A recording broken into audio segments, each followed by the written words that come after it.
নমস্কার বন্ধুরা, Sunanda village cooking চ্যানেলে আবার তোমাদের স্বাগত জানাই। আজকে কিন্তু একটা নয় দুটো নয় তিনটে রেসিপি নিয়ে আমি চলে এসেছি, আর তিনটেই কিন্তু গরমের একদম দুর্দান্ত স্বাদের রেসিপি। তো প্রথমেই বলে রাখি, আমি আজকে বানাবো অনুষ্ঠান বাড়ির মতো পটল চিংড়ি। তার জন্য কিন্তু চিংড়ি মাছ রান্নাঘরে কেটে ধুয়ে রেখে দিয়েছি, আর পটল নিয়ে নিয়েছি, এখানে আলুও নিয়ে নিয়েছি, পেঁয়াজ রসুন আদা সবই নিয়ে নিয়েছি। আর এখানে আমি পোস্ত, চারমগজ নিয়ে নিয়েছি, সাথে সাদা তেলও নিয়ে নিয়েছি।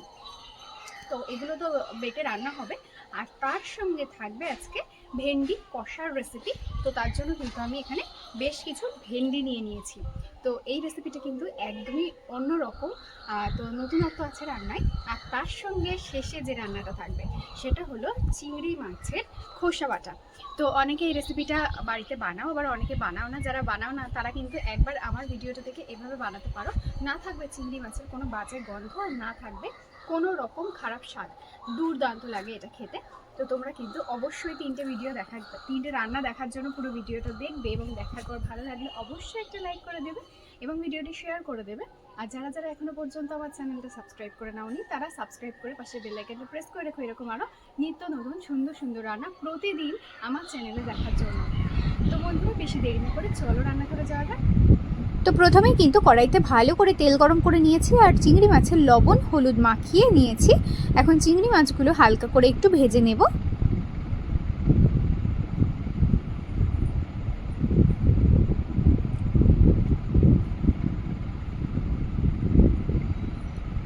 এদিকে চিংড়ি মাছ আমার খুব ভালো করে ভাজা হয়ে গেছে, নামিয়ে নেব।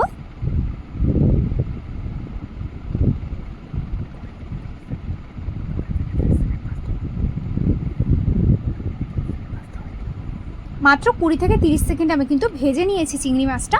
এখন আমি কিন্তু দিয়ে দেব লবণ হলুদ মাখিয়ে রাখা আলুটাও কিন্তু হালকা লাল করে ভেজে নেব। তো আলুটা হালকা করে ভেজে নিয়ে দিয়ে দিয়েছি লবণ হলুদ মাখিয়ে রাখা পটল।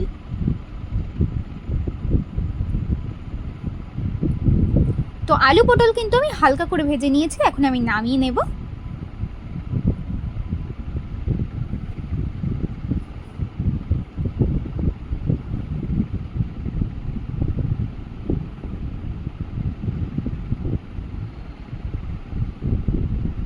এখন এই তেলের মধ্যেই দিয়ে দেব শুকনো লঙ্কা,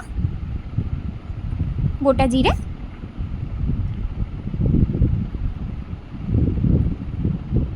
দিয়ে দেব পেঁয়াজ বাটা,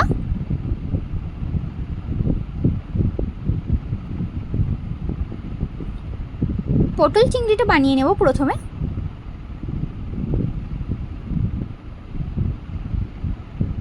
এখানে আছে আদা রসুন আর শুকনো লঙ্কা বাটা।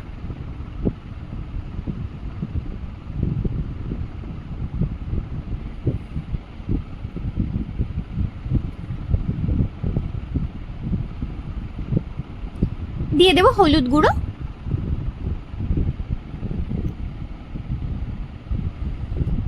দিয়ে দেব লবণ,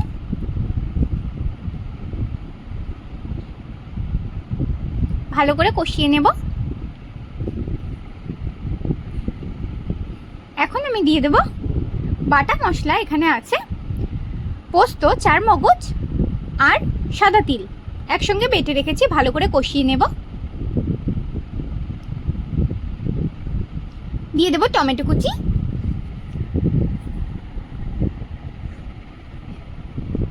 দিয়ে দেব অল্প একটু জল,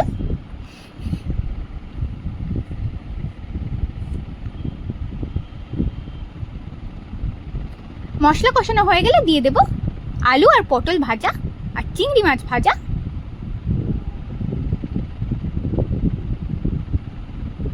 তো এদিকে ভালো করে কষানো হয়ে গেছে, দিয়ে দেব এখন পরিমাণ মতো জল, পটল আর আলুটা সেদ্ধ করে নেওয়ার জন্য। আজকের এই রেসিপিটা কিন্তু দুর্দান্ত হতে চলেছে। তোমরা অবশ্যই এটা কিন্তু গরমের দিনে বাড়িতে বানিয়ে খেতে পারো, একদম অনুষ্ঠান বাড়ির মতো স্বাদ পাবে।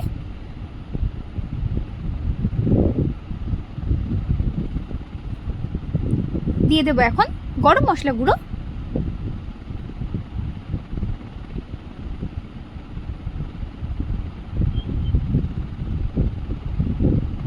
তো আমার এই রান্নাটা হয়ে গেছে, নামিয়ে নেব। কড়াইতে আবারও তেল গরম হতে বসিয়ে দিয়েছি, ভেন্ডিগুলো এরকম করে কেটে নিয়েছি, কেটে ধুয়ে রেখে দিয়েছি, দিয়ে দেব। আর পেঁয়াজ কুচি নিয়ে নিয়েছি, দিয়ে দেব।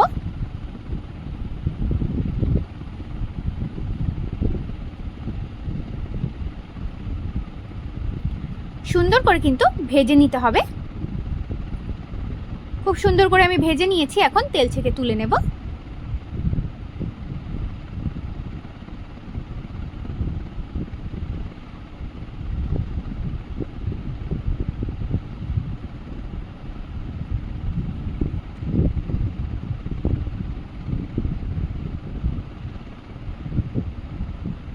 এখন দিয়ে দেব শুকনো লঙ্কা আর গোটা জিরে।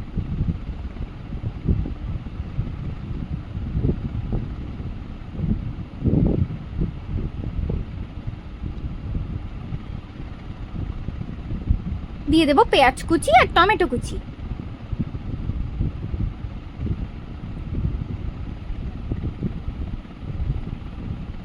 দিয়ে দেব আদা রসুন শুকনো লঙ্কা বাটা।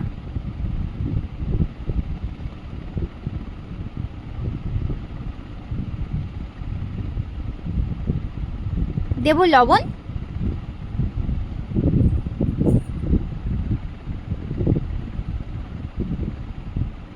আর হলুদ গুঁড়ো।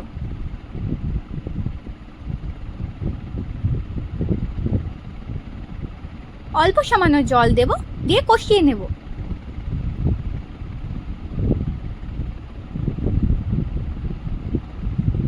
তো মশলা থেকে খুব সুন্দর করে তেল ছেড়ে গেছে। দিয়ে দেব জিরে গুঁড়ো, দিয়ে দেব ধনে গুঁড়ো,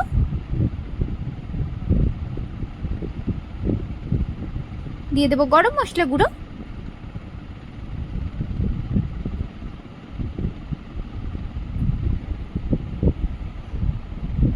অল্প সামান্য জল দিয়ে দেব।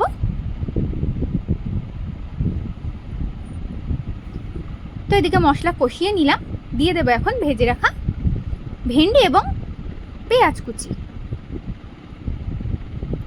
ভালো করে কষিয়ে নিয়েছি, এখন দিয়ে দেব আমি পরিমাণ মতো জল।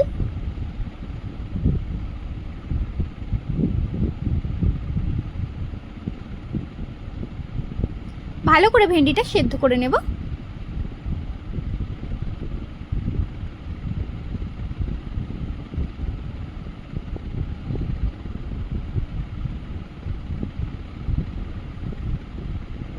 এদিকে দেখতেই পাচ্ছ রান্নাটা হয়ে গেছে, নামিয়ে নেব। কড়াইতে আবারও তেল গরম হতে বসিয়ে দিয়েছি। চিংড়ি মাছের খোসা এবং মাথাটা খুব সুন্দর করে বেছে আমি কিন্তু ধুয়ে রেখে দিয়েছিলাম, সেগুলো এখন কিন্তু গরম তেলের মধ্যে দিয়ে দেব। দিয়ে দেব পেঁয়াজ কুচি, আর দিয়ে দেব রসুন, ছাড়িয়ে রাখা রসুন দিয়ে হালকা করে নাড়াচাড়া করে নেব।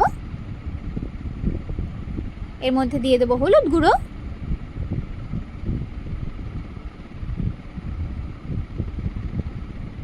দিয়ে দেব লবণ,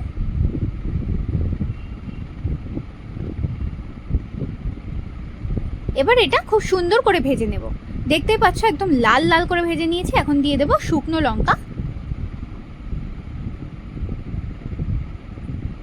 তো এদিকে দেখতে পাচ্ছ একদম পুরো সুন্দর করে ঝরঝরে করে ভেজে নিয়েছি। এটা এখন শিলনোড়াতে বেটে নেব। তো এভাবেই কিন্তু বাটতে থাকবো, একটুও জল দেব না। দেখতেই পাচ্ছ সুন্দর করে বাটা হচ্ছে, 2-3 বার ধরে বাটবো মিহি করে একেবারে। তো এদিকে আমি 4 বার টোটাল বেটে নিয়েছি, দেখো একদমই মিহি হয়ে গেছে। তো আমার পুরো বাটা কমপ্লিট। এইটা দেখে কার কার জিভে জল আসছে অবশ্যই তাড়াতাড়ি কমেন্ট করো, আর এটা কে কে খেতে চাও অবশ্যই সেটাও কমেন্টে লিখে জানাও। তো আমার রান্না একদমই শেষ। টাটা।